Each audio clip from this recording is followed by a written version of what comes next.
네, 18호 태풍 차바가 당초에는 이 한반도를 비켜갈 것이라고 알려졌었는데요. 이 제주도와 남해안을 지나면서 큰 피해를 내고 있습니다. 네, 10월 태풍 차바 진로가 수정된 이유는 뭔지, 또 역대급 태풍과 비교해서 위력은 어느 정도인지 K웨더 반기성 예보센터장 연결해서 자세한 얘기 나눠보겠습니다. 안녕하십니까? 네, 안녕하세요. 네, 애초 이 18호 태풍 차바의 경로를 예상할 때 우리나라 내륙 쪽으로 안 오고 좀 동해상, 일본 열도 쪽으로 빠져나갈 것이라고 했는데요. 지금 이 진로 어떻게 되고 있습니까?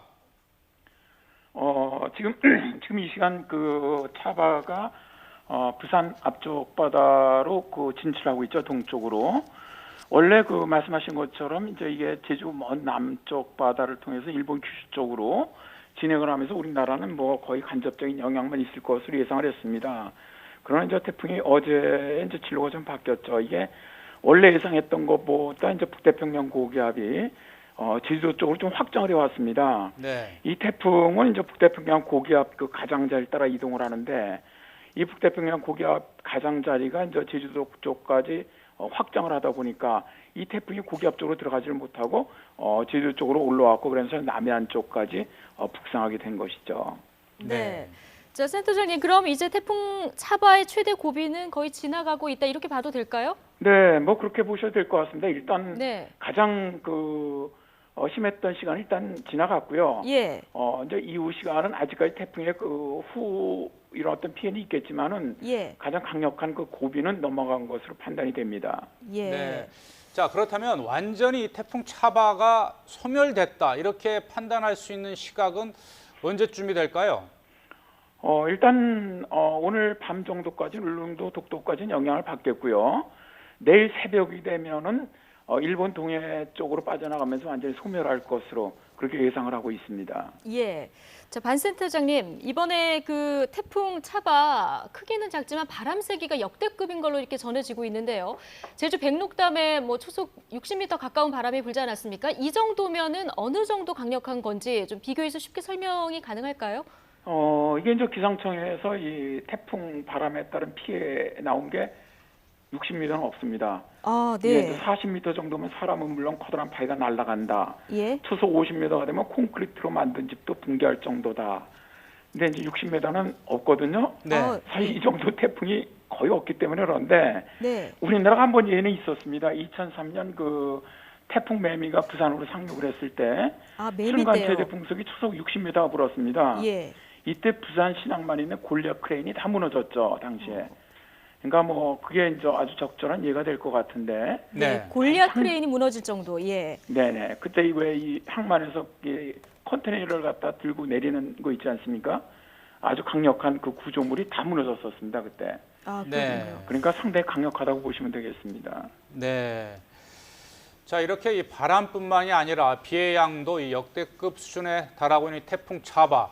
이 부산 지역에 지금 상륙을 해서 빠른 속도로 지금 내륙을 지나서 지금 동해상으로 진출을 했다고 하는데요.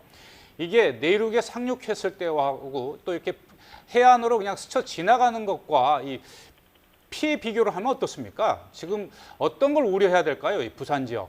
사실 뭐 인정한 부산은 지나갔는데요. 네. 이번 차바처럼 저 남해안을 따라갔죠. 남해안을 상륙을 하지는 않았습니다. 이제 부산 쪽은 내륙 쪽으로 살짝 들어왔었는데 네. 이럴 경우 이제 우리나라 그 내륙 쪽이죠. 바다 쪽 말고 내륙 쪽은 태풍의 좌측 반원에 속합니다.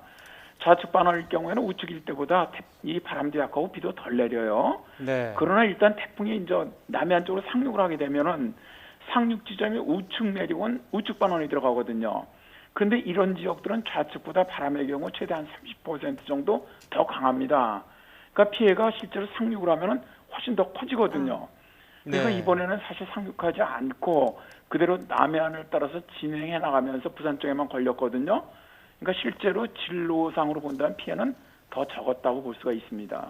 아, 해안에 상륙했을 때보다는 스쳐 지나가서 그나마 다행이다 이런 얘기해 주신 건데요.